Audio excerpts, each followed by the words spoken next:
Good morning. Welcome to the William Robinson flower meadows at Holme.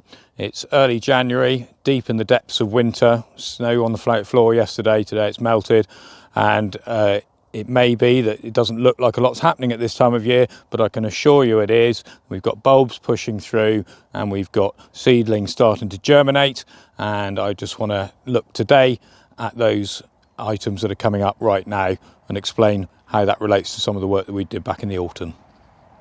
So during the summertime, these meadows are up around 2 foot high, full of wildflowers, seeds, seed pods, crickets, grasshoppers and grasses. And then in the autumn, we cut them right down and we take that nutrient that's in the grass out of the system, and we take that away from here and put it in the bottom of a hedge where it can let its nutrient down. And that's removing nutrient from the meadow, because the enemy of a good meadow is high nutrition. If you've got high nutrition, then all that happens is you get vigorous plants like docks and nettles are the only things that can compete against the grasses, and maybe knapweed and thistle, and those are the things. You'll get a very limited diversity of flora within the meadow. So we want to get the nutrients down so the grasses don't grow as strongly, and then because we've done that, that gives space for the wildflowers. And one of the ways we do that is to remove the grass, but then we beat it up even further. So you'll notice here, if we look in a little bit tighter, here's an area that we haven't done a lot to. We've just cut it down short, and you can see fair still covering of grass over the top of it. Now if you looked over here, just move 50 centimetres, then we've got the area that we scarified hard, and the scarification basically rakes out trash out of there, stuff called thatch, which is dead stems of the grasses and the wildflowers, and it opens up this bare soil.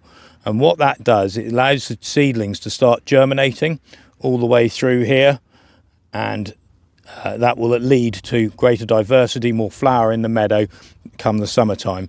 But where you've got coverage like this, you're getting less germination occurring. So that's why we beat the meadow up with the scarifier, to allow area for those seedlings to get started.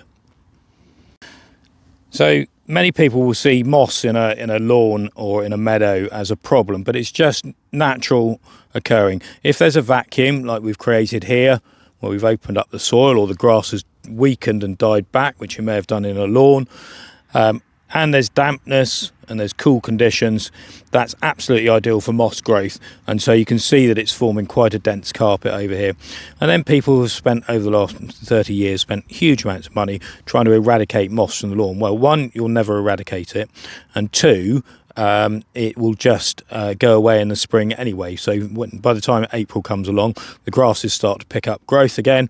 They start growing strongly, and the moss just the conditions get drier and it gets hotter and warmer, and then the moss and there's less light level down at the floor. So the moss will just disappear through April and May, and you won't need to worry about it. So there's no need to treat the moss.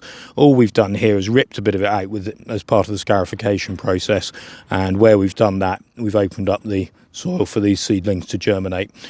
So don't worry about moss in a meadow, it's absolutely fine. Some scarification in the autumn and winter will help.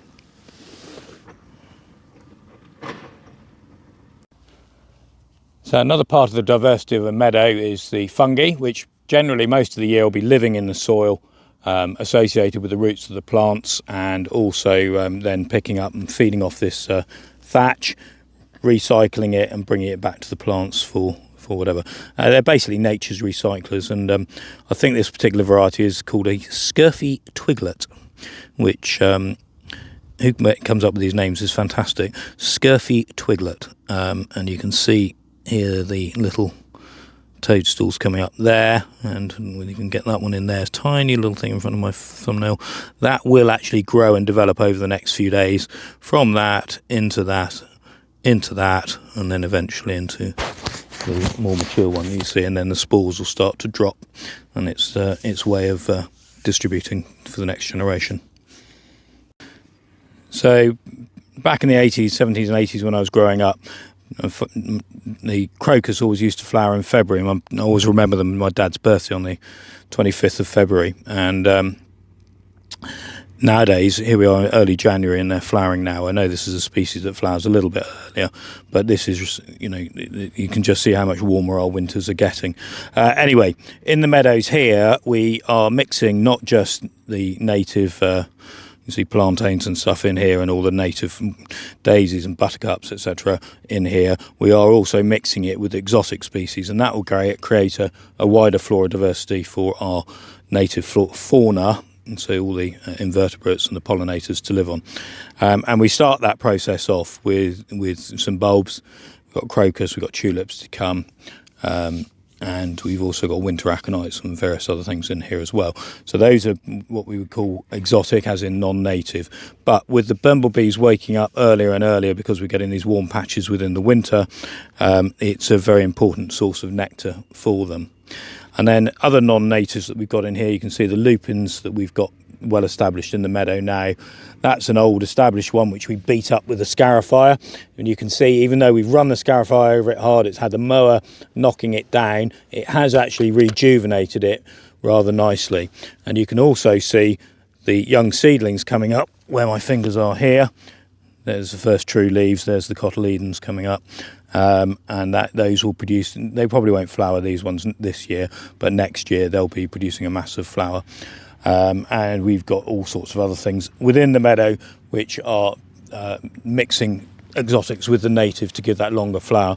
And here's some other things that we put in. So this is the type of verbena that we're putting in, trialling in the meadow this year, and that we grew last July. We started that off as seeds, grew them on until September, and then when we cut the meadow down, done the scarification, then we've planted out a few 9-centimetre pots as well. So that's another way of getting diversity in there.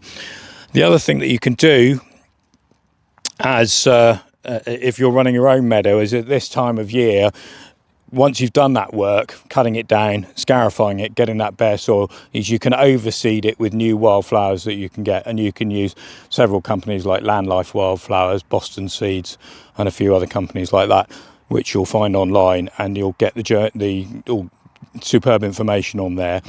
But this is a good time to oversow now, get that germination coming up while there's dampness, early spring, open space for it to germinate, and then they'll create greater flora in your own meadows for future years.